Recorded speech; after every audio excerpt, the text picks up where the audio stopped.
Hello friends, ഇന്നത്തെ വീഡിയോയിലേക്ക് എല്ലാവർക്കും സ്വാഗതം. ഇത് നമ്മുടെ ശനിയാഴ്ച ദിവസത്തെ വ്ളോഗാണ്. അപ്പം ഞങ്ങൾക്ക് 3 പേർക്ക് അവധിയുള്ള ദിവസമായിരുന്നു. അപ്പോൾ അന്നത്തെ കുഞ്ഞു വിശേഷങ്ങൾ നിങ്ങളുമായിട്ടൊന്ന് ഷെയർ ചെയ്യാമെന്ന് വിചാരിച്ചു. അപ്പം രാവിലെ തന്നെ നമ്മുടെ അടുക്കളയിലെ പരിപാടികളൊക്കെ തുടങ്ങി. ഇന്ന് നമുക്ക് മസാല ദോശയാണ്.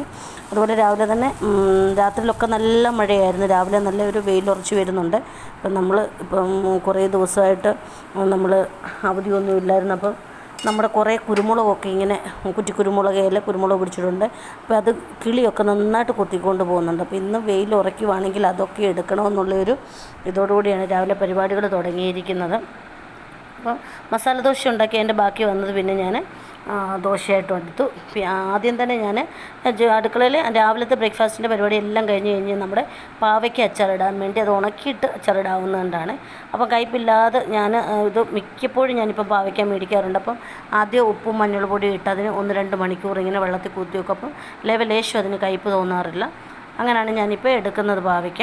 അപ്പോൾ ആദ്യം ഞാനത് ചെയ്ത് വെച്ചിട്ട് പിന്നെ കുരുമുളകിൻ്റെ നമുക്ക് വിളവെടുക്കാവുന്ന. അപ്പോൾ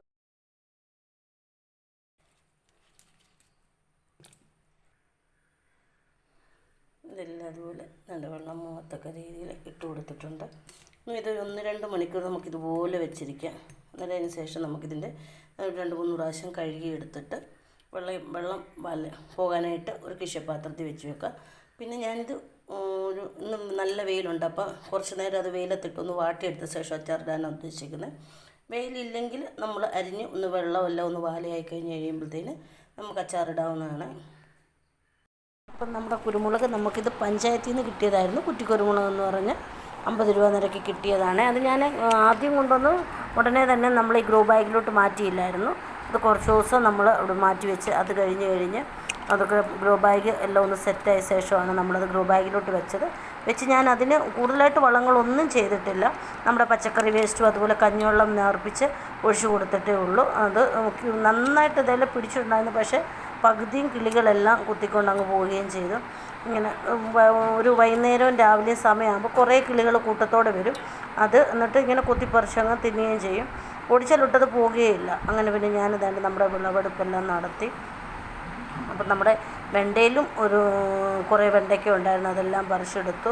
ഇത് നല്ല വെയിലത്താണ് ഞാനിവിടെ വെച്ചിരിക്കുന്നത്. നമ്മളത് മൊത്തം എടുക്കുമ്പോൾ അത് വീഡിയോ ചെയ്യാനായിട്ട് പറ്റിയില്ല. ഞാൻ തന്നെയാണ് വീഡിയോ എടുത്തുകൊണ്ടാണ് ഞാൻ തന്നെ ഇങ്ങനെ കട്ട് ചെയ്യുകയാണ്. അപ്പോൾ അതിച്ചിരി ബുദ്ധിമുട്ടുള്ളതുകൊണ്ട് പിന്നെ ഞാൻ ഇടയ്ക്ക് വെച്ചങ്ങ് സ്റ്റോപ്പ് ചെയ്തു. അതുകൊണ്ട് ഇതൊക്കെയാണ് നമ്മുടെ കിളികൾ കൊത്തിയതിൻ്റെ ബാക്കിയുണ്ട്. അങ്ങനെ കുറേ തണ്ടുകളുണ്ട്. അതിപ്പം കിളികളൊന്നും കൊത്തില്ലായിരുന്നു. ഇതിൽ കൂടുതൽ നമുക്ക് കണ്ടേനുമായിരുന്നു. ഇപ്പം നമ്മൾ പാവയ്ക്കെല്ലാം വീണ്ടും 1-2-3 പ്രാവശ്യം കഴുകി എടുത്തിട്ടുണ്ട്. ഇനി ഇത് നമുക്ക് കനം കുറഞ്ഞ് അരിഞ്ഞെടുക്കാം. അപ്പോൾ നമ്മുടെ പാവയ്ക്കെല്ലാം കനം കുറച്ച് അരിഞ്ഞെടുത്തിട്ടുണ്ട്. എന്നിട്ട് ഞാനത് അപ്പം വെയിലിപ്പം നന്നായിട്ട് ഉറച്ച് വന്നിട്ടുണ്ട്. 3 സ്റ്റീൽ പാത്രത്തിലാക്കിയിട്ട് അത് ഉണക്കാനായിട്ട് വെച്ചു. അതുപോലെ കുരുമുളക് മുറത്തിൽ നമ്മുടെ പേപ്പറും എല്ലാം ഇട്ടിട്ട് അത് ഉണക്കാനായിട്ട് വെച്ചു. എല്ലാം കഴിഞ്ഞ് ബാക്കി പരിപാടികളൊക്കെ ചെയ്ത് കഴിഞ്ഞപ്പോഴത്തേക്കിന് പിന്നെ മില്ലന് വിശക്കുന്നു കഴിഞ്ഞപ്പോൾ അവന് പിന്നെ കഴിക്കാനായിട്ട് ഉച്ചക്കത്തേക്ക് ഞങ്ങൾക്ക് മീൻകറി മോരുമായിരുന്നു. പിന്നെ പ്രത്യേകിച്ച് വേറെ ഒന്നും ഞാൻ ചെയ്തില്ലായിരുന്നു. ഇന്നലത്തെ ഇച്ചിരി മീൻകറി എല്ലാം ഇരിപ്പുണ്ടായിരുന്നു. അത് തന്നെയായിരുന്നു. പിന്നെ ഞാനത് കഴിച്ച ശേഷം മീനൊക്കെ മേടിക്കാനായിട്ട് പോയപ്പോൾ മത്തി കിട്ടിയായിരുന്നു. അപ്പോൾ ആ മത്തി കൊണ്ടുവന്നപ്പം നമുക്കിപ്പം 2 കിലോ 100 രൂപയ്ക്ക് വെച്ച് കിട്ടിയാണ്. അപ്പം ഞാനൊട്ടൊന്ന് അങ്ങ് അച്ചാറിടാവുന്നു.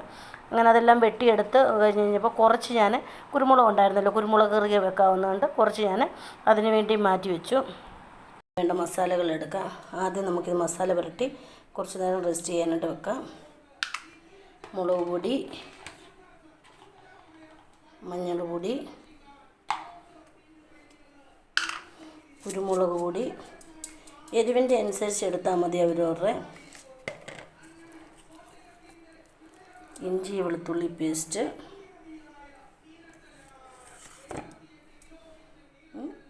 ഉപ്പ്, ആവശ്യത്തിന് ഉപ്പ് ഇട്ട് കൊടുക്കുക. നമുക്കിത് നന്നായിട്ട് മിക്സ് ചെയ്തിട്ട് മീനിതിൽ നമുക്ക് പുരട്ടാം.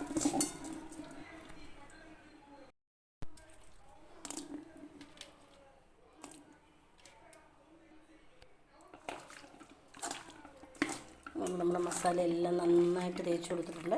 ഇനി ഇത് നമുക്ക് ഒരു 1-1.5 മണിക്കൂർ ഈ മസാല ഒന്ന് പിടിക്കാൻ വേണ്ടി ഒന്ന് മൂടി വെച്ച് കൊടുക്കുക. മത്തിയെല്ലാം കഴുകി വൃത്തിയാക്കി എടുത്തിട്ടുണ്ട്. കുരുമുളക്, ഇഞ്ചി, കറിവേപ്പില, വെളുത്തുള്ളി, പച്ചമുളക്, കൊച്ചുള്ളി ഇതെല്ലാം നമുക്ക് മിക്സിയുടെ ജാറിലേക്ക് ഇട്ട് കൊടുക്കാം. കറിവേപ്പില ഇടേണ്ട ആവശ്യമില്ല. നമുക്ക് ഇത്രയും സാധനം മിക്സിയുടെ ജാറിലേക്ക് ഇട്ട് കൊടുക്കാം. അതിന് ശേഷം അതിലേക്ക് നമുക്ക് ഉപ്പും ആവശ്യത്തിനുള്ള ഉപ്പും മഞ്ഞൾപ്പൊടിയും കൂടി ഇട്ട് കൊടുക്കാം. അപ്പം നമ്മുടെ ഇതിൻ്റെ മസാല എല്ലാം അരിഞ്ഞ് ഇട്ടിട്ടുണ്ട്. കുടംപുളിയും കൂടി ഇട്ട് കൊടുക്കാം.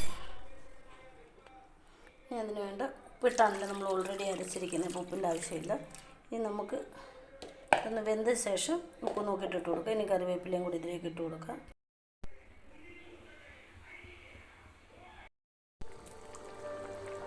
അപ്പം നമ്മുടെ മീനിവിടെ വെന്ത് വന്നിട്ടുണ്ട്. അപ്പം നമുക്ക് ഇച്ചിരി പച്ച വെളിച്ചെണ്ണ ഇതിലേക്ക് ഒഴിച്ച് കൊടുക്കാം.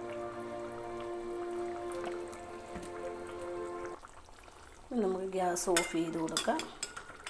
ഉപ്പൊക്കെ നോക്കിയിട്ട് ഉപ്പ് വേണമെന്നുണ്ടെങ്കിൽ നമുക്ക് അത് ചെയ്ത് കൊടുക്കാവുന്നതാണ്.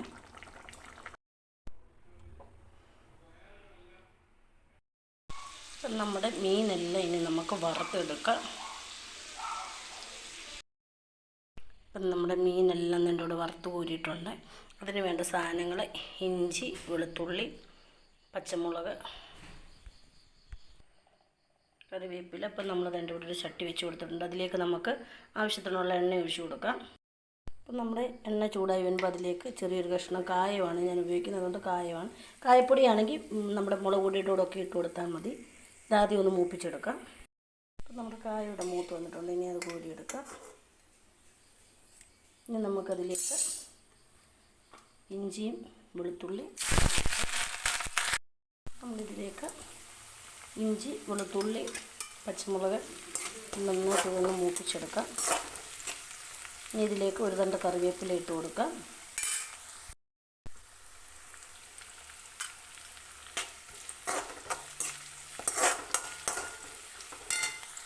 നമ്മുടെ ഇഞ്ചിയും വെളുത്തുള്ളി എല്ലാം നന്നായിട്ട് മൂത്ത് വന്നിട്ടുണ്ട്. ഇനി അതിലേക്ക് മസാലകൾ ഇട്ട് കൊടുക്കാം. മഞ്ഞൾപ്പൊടി ഇട്ടു, മുളക് പൊടി അവരവരുടെ എരിവിൻ്റെ അനുസരിച്ചിട്ട് കൊടുത്താൽ മതി. നമ്മളിതിന് കുരുമുളകും പച്ചമുളകും ഒക്കെ ഇട്ടതായതുകൊണ്ട് അതിനനുസരിച്ച്. പിന്നെ നമ്മൾ കായപ്പൊടിയാണെങ്കിൽ കായപ്പൊടി, അതുപോലെ ഉലുവാപ്പൊടിയും കൂടി ഇട്ട് കൊടുത്ത് പച്ചമുളക് മാറുന്നിടം വരെ നന്നായിട്ട് വഴറ്റി കൊടുക്കുക. നമ്മുടെ മസാലയുടെ പച്ചമുളക് എല്ലാം മാറി വന്ന ശേഷം നമ്മൾ വറുത്ത് വെച്ചിരിക്കുന്ന മത്തിയെല്ലാം അതിലേക്ക് ഇട്ട് കൊടുക്കുക. നന്നായിട്ട് മിക്സ് ചെയ്ത് കൊടുക്കുക. അതിന് ശേഷം നമുക്ക് ഇതിലേക്ക് വിനാഗിരി ഒഴിച്ച് കൊടുക്കാം.